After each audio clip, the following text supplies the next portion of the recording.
Not too long ago, we got some Blackrock news that absolutely shook up the market, leaving many investors questioning what the short-term future for crypto looks like. And in today's video, I want to tell you exactly what that news was, why I don't think it's actually all that important, and what I'm doing moving forward. And so with that said, let's not waste any more time at all, and let's get straight into today's video. Now, guys, please don't forget, if you do use the CoinW link down below and sign up for their exchange, you can get up to $30,000 in bonuses, which is absolutely ridiculous. And there are no KYC necessary, meaning you don't have to give them any of your personal information, and there are no VPN necessary. So you can just sign up, deposit, and start trading, and you're going to get up to $30,000 in bonuses. So please don't waste this opportunity. It took us a while to put this one together, so please don't waste it. Go down to the links down in the description below. But with that in mind, let's again talk about this news. Now, the news that we had yesterday is related to the crypto inflows from our friends at Blackrock. Now, what we can see here is that Blackrock actually, for the first time in 70 days, had $0 of inflows, meaning that, of course, Blackrock, the company that's been buying up all the Bitcoin, draining up the supply, taking it all off the market, boosting this market up, is now in a position in which it could potentially be maybe slowing down a little bit or maybe cooling off a little bit. And that has led a lot of people to be a little bit concerned. Where we've been this year has been quite boosted by BlackRock, I would say. Not completely due, like the pump that we've seen this year in Bitcoin hasn't been completely due to BlackRock, but it's definitely helped, right? Whenever they're purchasing billions of dollars of Bitcoin on a consistent basis, obviously that puts Bitcoin in a position in which it will see a lot more buy pressure than if they weren't doing that.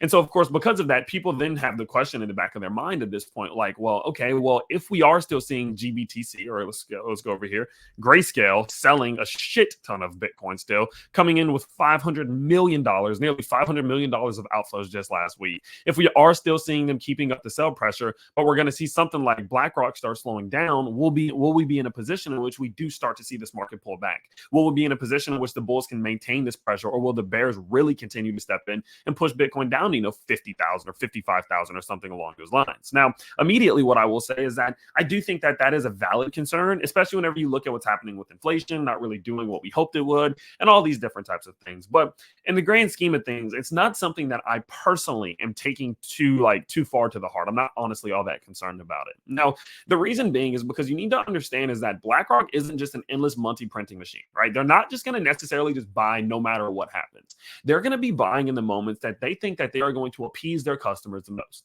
because the customers who deposit funds with them are going to be looking for returns. They're looking for growth. They're looking for gains. And realistically, BlackRock wants to make sure that when they're buying and whenever they're putting their money to work, that they're making as much money as possible. And so obviously knowing that maybe summertime is a little bit boring sometimes, even sometimes summertime pulls back, right? We see that every now and then. And knowing that the halving is just completed and that catalyst is behind us now, and it does sometimes take a couple weeks or months before we see a pump, maybe BlackRock's just slowing down a little bit. Maybe they're just cooling off a little bit, not trying to buy right now if a little 5-10% correction is inbound, in which they can purchase at better times.